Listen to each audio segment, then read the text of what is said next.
Hello everyone. आज हम start करेंगे पार्ट 4। पार्ट 1, 2 एंड 3 हमने ऑलरेडी डिस्कस कर लिया था। हम 50 PYQ सीरीज़ कर रहे थे और आज हम पार्ट 4 स्टार्ट करेंगे। ओके, असर्शन रीजनिंग दिया हुआ है, आपने ये बताना है कि इसमें से कौन सा ऑप्शन सही है। दोनों ही सही है और रीज़न उसका करेक्ट एक्सप्लेनेशन है। दोनों सही है बट करेक्ट एक्सप्लेनेशन नहीं है। A is true, R is false, A is false, R is true. तो बताइए आंसर क्या होगा। Static RAM is typically used for PC's main memory while dynamic RAM is used for CPU cache. तो अगर आपने पढ़ा हो, हमने इसको एक ट्रिक से याद किया था, SC और DM, मतलब कि स्टैटिक रैम कैशे में यूज़ होता है और डायनामिक रैम मेन मेमोरी में।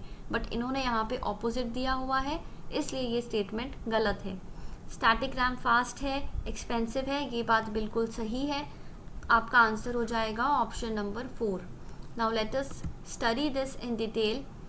स्टैटिक रैम मेन मेमोरी में क्यों नहीं यूज़ किया जाता? क्योंकि स्टैटिक रैम का कॉस्ट बहुत ज़्यादा होता है और इसका साइज़ भी बिग होता है।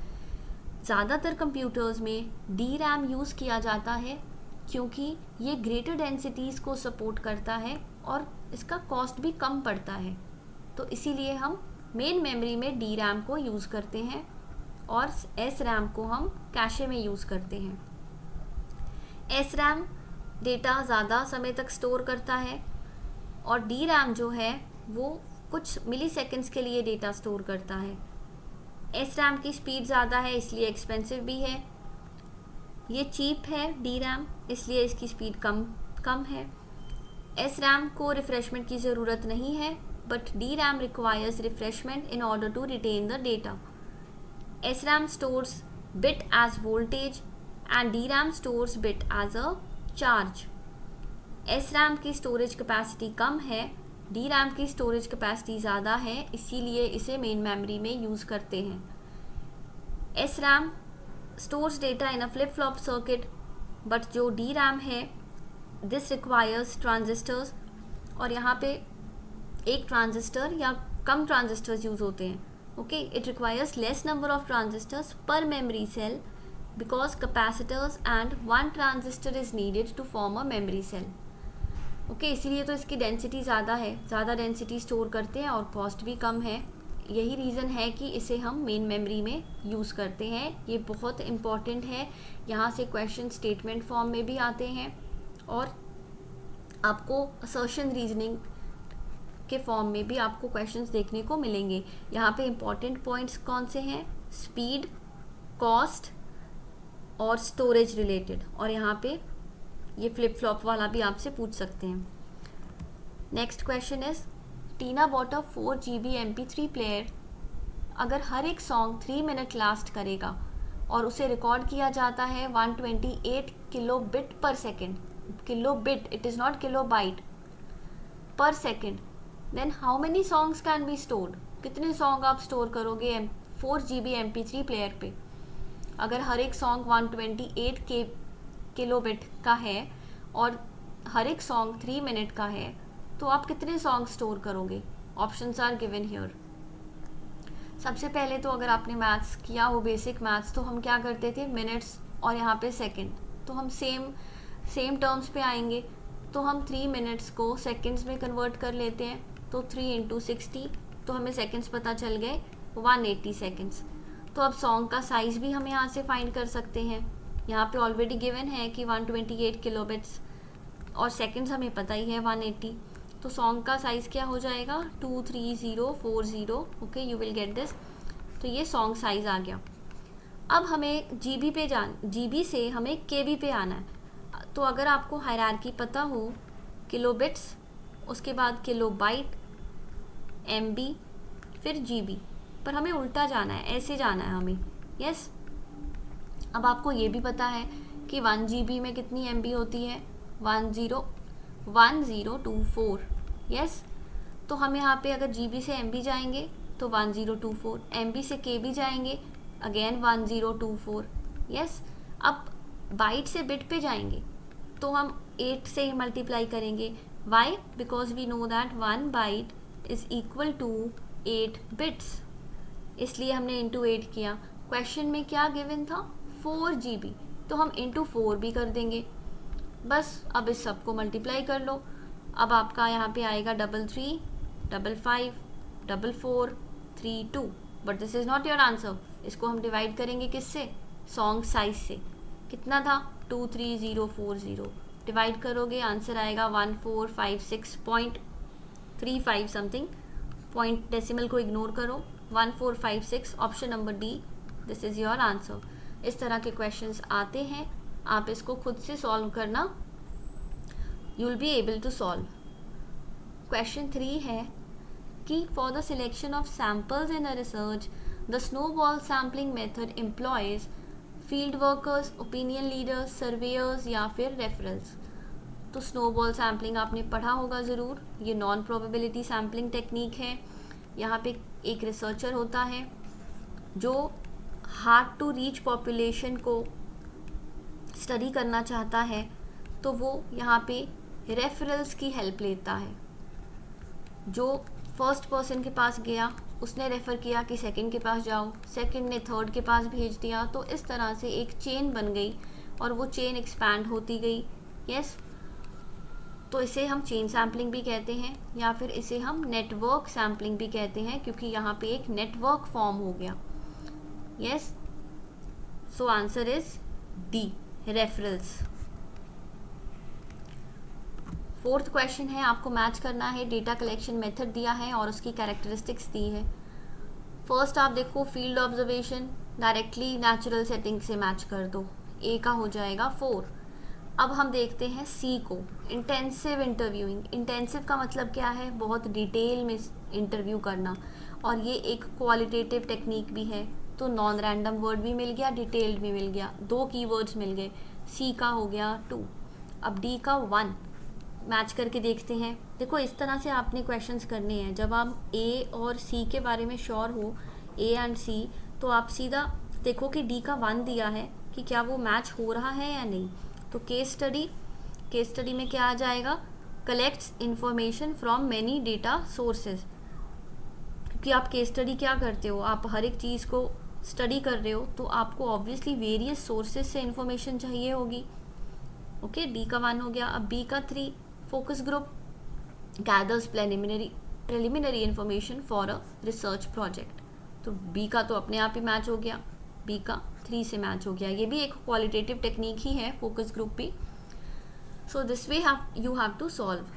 मैचिंग में हमेशा हर एक चीज़ मैच नहीं करते, कोई भी 2 ऑप्शन या एक ऑप्शन से ही बन जाता है कभी कभी। तो जो आप श्योर हो उसको मैच करो and then see the other options. Oligotrophic lakes are characterised by, ये हमारा आ गया पीपल एंड डेवलपमेंट से, क्वेश्चन नंबर 5। तो ओलिगोट्रॉफिक लेक में लो लेवल ऑफ न्यूट्रिएंट्स होते हैं। वेरी वेरी इंपॉर्टेंट चैप्टर, यहाँ से बहुत क्वेश्चंस आए हैं, लेक्स से क्वेश्चंस बनते हैं। इसको हम डिटेल में समझेंगे ताकि आपका यहाँ से कोई भी क्वेश्चन गलत ना हो। तो लेक्स को ना उनके एज के अकॉर्डिंग क्लासिफाई किया जाता है या फिर ट्रॉफिक स्टेट के अकॉर्डिंग क्लासिफाई किया जाता है। ट्रॉफिक स्टेट मतलब कि उनका न्यूट्रिएंट लेवल क्या है, उनका न्यूट्रिएंट का स्टेटस क्या है, न्यूट्रिएंट कम है या ज़्यादा है, उसके बेसिस पे हम ओलिगोट्रॉफिक, मेसोट्रॉफिक और यूट्रोट्रॉफिक को हम डिवाइड करते हैं लेक्स को इन बेसिस पे। तो क्लासिफिकेशन 3 तरह की है, ओलिगोट्रॉफिक, मेसोट्रॉफिक और यूट्रॉफिक। ओलिगोट्रॉफिक में यहाँ पे देखो कीवर्ड्स लिखे हुए हैं, लो न्यूट्रिएंट मतलब एकदम क्लियर लेक होगी। यस, बहुत कम न्यूट्रिएंट है यहाँ पे, और प्रोडक्टिविटी भी लो है। जब न्यूट्रिएंट ही नहीं है तो प्रोडक्टिविटी कैसे होगी। मेसोट्रॉफिक में इंटरमीडिएट मतलब कि आप मिडिल कह सकते हो कि यहाँ पे थोड़े बहुत न्यूट्रिएंट है और प्रोडक्टिविटी भी कम है। यूट्रॉफिक में बहुत ज़्यादा न्यूट्रिएंट्स हैं, इसीलिए देखो इसका कलर बहुत ज़्यादा ग्रीन है, यहाँ पे बहुत ज़्यादा एल्गे है। बट ओलिगोट्रॉफिक लेक क्या है, ये एकदम क्लियर है। मेसोट्रॉफिक में यहाँ पे है न्यूट्रिएंट्स बट कम है, और यूट्रॉफिक में यहाँ पे तो हाई लेवल ऑफ न्यूट्रिएंट्स देखने को मिलते हैं और इसीलिए भी प्रोडक्टिविटी भी हाई है, न्यूट्रिएंट्स भी हाई है, प्रोडक्टिविटी भी हाई है। ओके, और यहाँ पे मेसोट्रॉफिक है तो एम से मीडियम याद रखो, एम से मीडियम याद रख लो, मीडियम या मिडिल याद रखो, ठीक है, मिडिल में था ये वाला लेवल। और यहाँ पे न्यूट्रिएंट्स भी हैं, प्रोडक्टिविटी भी है, बट यूट्रॉफिक से कम है थोड़ा। और जो ओलिगोट्रॉफिक है यहाँ पे न्यूट्रिएंट्स भी कम है, प्रोडक्टिविटी भी कम है। Now let us study this in detail. Low level of nutrients, low productivity. कौन से न्यूट्रिएंट्स? फॉस्फोरस और nitrogen. Excellent water clarity, yes, water quality बहुत अच्छी है, यहाँ पे क्लियर वाटर है। और एल्गे ग्रोथ बहुत कम है, बहुत ऑक्सीजनेटेड वाटर है, बहुत, अगर आप डीप जाओगे इन लेक्स में तब भी आपको वहाँ पे बहुत ज़्यादा ऑक्सीजन दिखाई देगी। मेसोट्रॉफिक लेक, ये जो सेकंड लेयर है, ये फर्स्ट, ये सेकंड, ये थर्ड। अब मेसोट्रॉफिक लेक्स में क्या है? इंटरमीडिएट स्टेज, इंटरमीडिएट मतलब कि middle, have moderate water clarity, है ना, मीडियम देखो, मॉडरेट, सम एल्गे ब्लूम्स। बस यही 2 पॉइंट्स आपने याद रखने हैं कि यहाँ पे मॉडरेट वाटर क्लैरिटी है और एल्गे ब्लूम्स है बट कम है। पर यूट्रॉफिक लेक बहुत ज़्यादा न्यूट्रिएंट्स होते हैं यहाँ पे, इसीलिए यहाँ पे प्रोडक्टिविटी भी ज़्यादा होती है। पानी एकदम यहाँ पे क्लियर नहीं होगा, पुअर वाटर क्लैरिटी, बहुत ज़्यादा एल्गे, ऑक्सीजन की कमी होना, ठीक है। स्पेशली अगर आप बहुत ज़्यादा डीप जाओगे तो वहाँ पे ऑक्सीजन की बहुत ज़्यादा कमी हो जाएगी। क्यों? क्योंकि यहाँ पे न्यूट्रिएंट्स बहुत ज़्यादा हैं, न्यूट्रिएंट्स की वजह से एल्गे भी बहुत ज़्यादा है, यस, उसकी वजह से प्रोडक्टिविटी भी बहुत ज़्यादा है यहाँ पे, जो स्पीशीज़ हैं, plant species, okay, animal species. तो ये जो 3 क्लासिफिकेशन है ये बहुत इंपॉर्टेंट है। यहाँ से तो क्वेश्चन हर बार आया है, बट जहाँ से क्वेश्चन नहीं आया है वो है ये वाला पार्ट। अब एनटीए देखो हर बार तो यही क्वेश्चंस को रिपीट नहीं करेगा, तो एनटीए को जब ये क्वेश्चंस, ये टॉपिक का एक पार्ट कंप्लीट हो जाता है, देन एनटीए क्या करता है, it dives deeper into the topic. तो आपको ये वाली स्लाइड ज़रूर पढ़ के जानी है। ये पूछ सकता है टीएसआई का फुल फॉर्म बताओ, तो इसका फुल फॉर्म क्या है? Trophic state index. Do note it down, trophic state index. अब ये जो चार्ट है ये आपसे मैचिंग में पूछा जा सकता है। ओलिगोट्रॉफिक लेक क्या है? अच्छा, आपको ऑर्डर तो याद होगा कि हमने पहले ओलिगोट्रॉफिक पढ़ी थी जो सब क्लियर पानी था जिसका, बिल्कुल।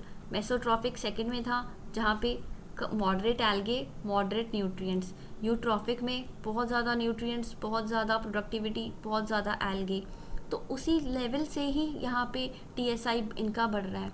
अगर 30 से कम है या 40 से कम तक है, यस, टीएसआई, तो ओलिगोट्रॉफिक। 40 से 50 मेसोट्रॉफिक, 50 से 70 यूट्रॉफिक, 70 से 100 तक हाइपर यूट्रॉफिक। तो अगर आपसे पूछे कि टीएसआई की रेंज कहाँ तक है, तो 0 से लेके 100 तक। जो कम वैल्यूज़ हैं वो इंडिकेट करती हैं oligotrophic, as seen in this table, yes, यहाँ पे कम वैल्यूज़ थी तो ओलिगोट्रॉफिक थी। हायर वैल्यूज़ है, अगर हम 100 की तरफ जा रहे हैं तो उतने ही ज़्यादा न्यूट्रिएंट्स हो गए, उतनी ही ज़्यादा यूट्रॉफिक कंडीशंस क्रिएट हो गई।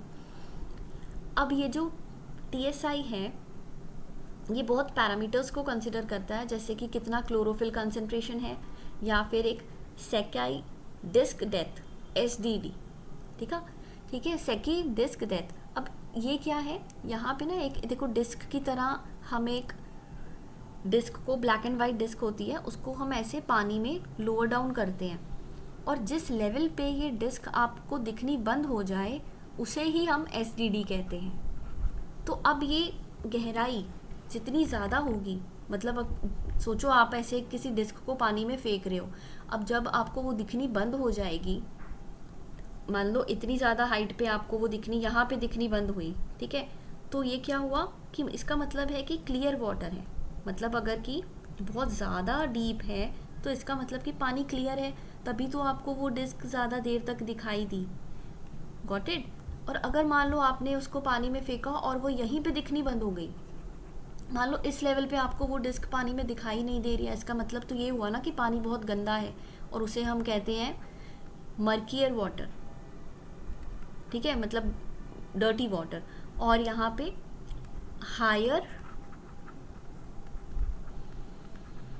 टर्बिडिटी, मतलब कि हेजीनेस।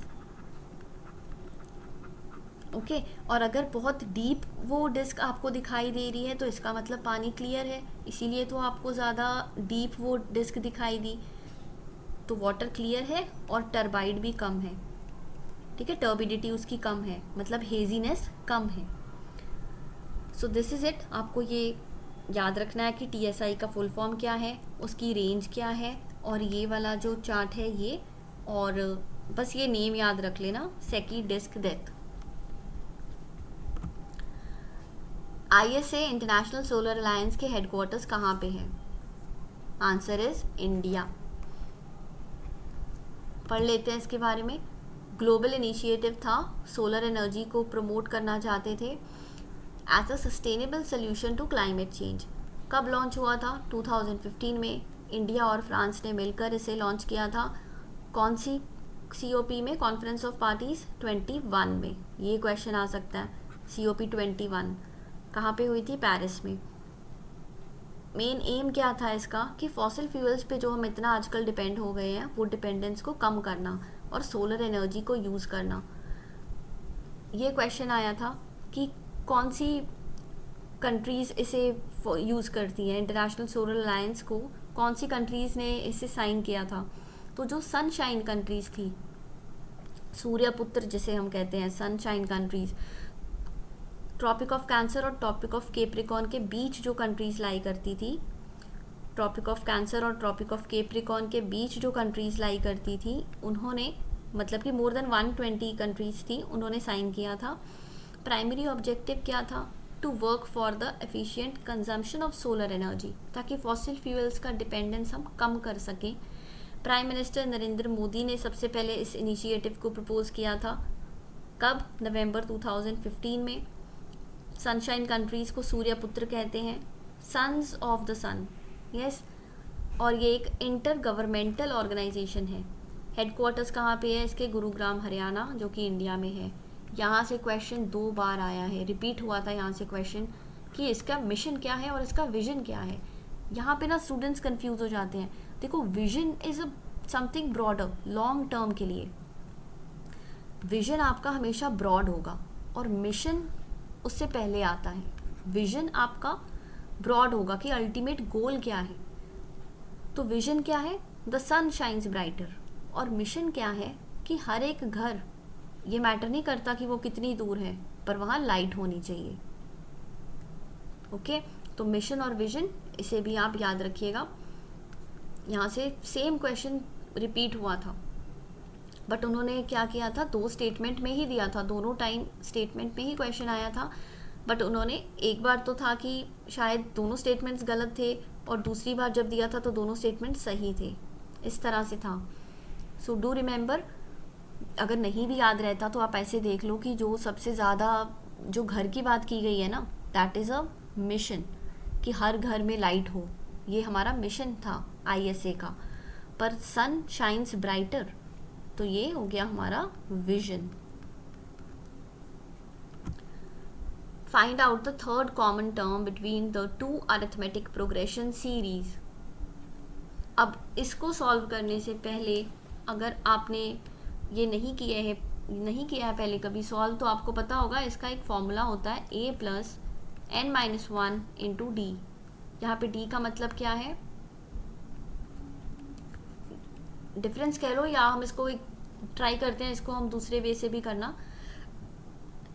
अब देखो, सबसे पहले हम यहाँ पे डिफरेंस देखते हैं। 3 और 7, 7 और 11, 11 और 15, इनका डिफरेंस क्या है?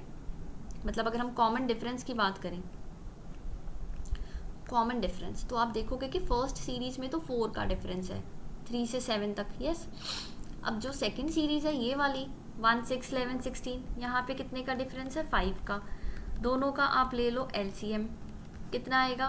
20। फॉर्मूला ऑलरेडी लिखा हुआ है। अब A का मतलब क्या है कि सबसे पहले फर्स्ट कॉमन नंबर कौन सा है? तो ये रहा कॉमन टर्म, 11 दिख रहा है हमें, यहाँ पे भी 11 है। दोनों सीरीज में कौन सा नंबर है जो सेम है? सबसे पहला सेम नंबर कौन सा है? 11। यहाँ पे भी 11 है, यहाँ पे भी 11 है, तो ये कॉमन है दोनों में पहला नंबर, तो ए की जगह हम लिख देंगे 11। अब यहाँ पे पूछा है कि थर्ड टर्म बताओ, थर्ड, तो ये हमारा हो जाएगा n, यहाँ पे हम लिखेंगे 3, -1 तो कांस्टेंट है, d हमने क्या निकाला था, ये जो LCM निकाला था ये d था, तो यहाँ पे हम लिख देंगे 20। अब इसको सॉल्व करो, 11 + 2 × 20, 11 + 40 तो 51, this is your answer. Easy था, पर अगर आपने कभी नहीं पढ़ा तो आप नहीं कर पाओगे, so it is better to learn this formula a + n - 1 × d। 51 is your answer. 8th question है, which of the following propositions can be directly inferred from the statement all mammals are 4-legged animals, कि जितने भी mammals हैं वो 4-legged animals हैं, यहाँ से आप कौन सी स्टेटमेंट डायरेक्टली कंक्लूड कर सकते हो। एक बात याद रखना, जो चीज़ 100% पे अप्लाई हो रही है, क्या वो चीज़ 50% पे भी अप्लाई होगी? Answer is yes. तो जो चीज़ ऑल के लिए ट्रू है वो सम के लिए भी तो ट्रू होगी ना। अगर all mammals are 4-legged animals, तो कुछ मैमल्स भी तो 4-legged ही होंगे, इसमें तो ज़्यादा सोचना भी नहीं है आपको, कोई रूल वगैरह। नेक्स्ट क्वेश्चन, समवे स्टैंड्स फॉर, समवे का आपको फुल फॉर्म बताना है कि क्या होगा। इसका आंसर होगा फर्स्ट ऑप्शन। इस तरह के क्वेश्चंस ना, अगर आपने मान लो फुल फॉर्म कभी नहीं भी पढ़ा ना, यहाँ पे भी आप एजुकेटेड गेस आप लगा सकते हो। थोड़ा अगर आपको नॉलेज हो, अगर थोड़े बहुत आपने फुल फॉर्म्स पढ़े होंगे तो आप लगा सकते हो गेस। ठीक है, वोकेशनल एडवांसमेंट ऑफ यूथ, देखो एक्रीडिएशन तो नहीं होगा, एक्रीडिएशन कैंसिल कर दो, मॉनिटर करने की भी बात नहीं हो रही है, मॉनिटरिंग दिस इज रॉन्ग। तो स्किल असेसमेंट, स्किल को तो असेस किया जाएगा ना, तो यहीं से आपको मिल गया था। अब अगर एम देखना है तो मैट्रिक्स और मॉनिटर, इन दोनों में मैट्रिक्स ठीक लग रहा है, वोकेशनल तो सभी जगह है, एडवांसमेंट और एप्टीट्यूड तो नहीं होगा, एडवांसमेंट यहाँ पे तीनों जगह था। तो इस तरह से आप देखा करो फुल फॉर्म। अब समवे के बारे में मैंने यहाँ पे डिटेल में आपके लिए काम इजी कर दिया, यहाँ पे मैंने स्लाइड लगा दी है, आप देख सकते हो। ये याद रखना कुछ इसकी डिटेल्स कि इसको कब लॉन्च किया गया था, 11 नवंबर 2014। यहाँ पे लैटरल और वर्टिकल मोबिलिटी है with in the vocational education system. Lateral means what, ऐसे, वर्टिकल मीन्स व्हाट, ऐसे, स्टैंडिंग लाइन। तो आप यहाँ पे लैटरल और वर्टिकल मोबिलिटी की यहाँ पे फैसिलिटी है। वोकेशनल और जनरल एजुकेशन में जो गैप है ये उसको ब्रिज करता है, उस गैप को कवर करता है। मतलब अगर आप सिर्फ वोकेशनल एजुकेशन में आपने कहीं पे इनरोल किया है और आपको वहाँ पे लेवल चेंज करने हैं, यस वर्टिकल मोबिलिटी चाहिए कि नहीं मुझे तो ये वाला स्किल नहीं, फर्स्ट स्किल नहीं, मुझे तो सेकंड स्किल पढ़ना है, तो आप वो कर सकते हो। और अगर आपको लग रहा है कि नहीं वोकेशनल एजुकेशन में तो मैंने जो क्रेडिट्स गेन किए हैं वो ठीक है, बट मुझे अब फॉर्मल एजुकेशन या जनरल एजुकेशन में शिफ्ट होना है, तो आप लैटरल मोबिलिटी भी आप कर सकते हो। ओके, ये इसके कुछ की फीचर्स हैं, you can go through it, screenshot ले लो, आप बाद में उसको देख लेना। ठीक है, lateral and vertical mobility I have already discussed. NSQF पे हमने जो पार्ट 3 था वहाँ पे मैंने ऑलरेडी डिस्कस किया था डिटेल में NSQF के बारे में। यहाँ से भी क्वेश्चन आया था, नॉलेज, स्किल एंड एप्टीट्यूड, कि NSQF के कौन से 3 बेसिस हैं। नॉलेज KSA करके हमने पढ़ा था, KSA knowledge, skill and aptitude. वहाँ पे एक ऑप्शन दिया हुआ था एटीट्यूड, बट एटीट्यूड नहीं होगा तो एप्टीट्यूड होगा। Last question, which of the following names of technology platforms has been mentioned in NEP 2020 through which online training of teachers. यहाँ पे स्टूडेंट्स की बात नहीं हो रही है, ये मत सोचना कि हाँ ठीक है परख पढ़ा था मैंने NEP में, पर यहाँ परख तो स्टूडेंट्स के लिए था ना, असेसमेंट ऑफ होलिस्टिक नॉलेज ऐसे करके रिव्यू, तो ये नहीं होगा, परख तो आप निकाल ही दो। यहाँ पे हम ABCD कर लेते हैं, ABCDE। तो बताओ यहाँ पे आंसर क्या होगा, टेल मी। अब अगर C हमने निकाल ही दिया है तो ये ऑप्शन भी गया, ये ऑप्शन भी गया, तो आंसर होगा आपका सेकंड ऑप्शन ए और डी, स्वयं एंड दीक्षा। इसका मेंशन था एनईपी में, ऑनलाइन ट्रेनिंग ऑफ टीचर्स। मतलब ये जो स्वयं का प्लेटफॉर्म है और दीक्षा का प्लेटफॉर्म है, यहाँ पे टीचर्स की ऑनलाइन ट्रेनिंग को इनकरेज किया जाएगा। आपका होमवर्क क्या है, आपने कमेंट सेक्शन में मुझे ये सबके फुल फॉर्म्स बताने हैं। स्वयं का फुल फॉर्म, आयुष परख इज़ वेरी इंपॉर्टेंट, दीक्षा और एनआईटी, इन सब के फुल फॉर्म आप बताओगे। Okay, this is it. Last part रह गया हमारा, पार्ट 5। नेक्स्ट क्लास होगी इसी की, और इसके बाद हम कोई अगली सीरीज, नेक्स्ट सीरीज स्टार्ट करेंगे। यहाँ पे आप ऑलरेडी, मैं 2 प्लेलिस्ट यहाँ पे आपको लिंक दे दूँगी, आप वो क्लिक करके देख सकते हो।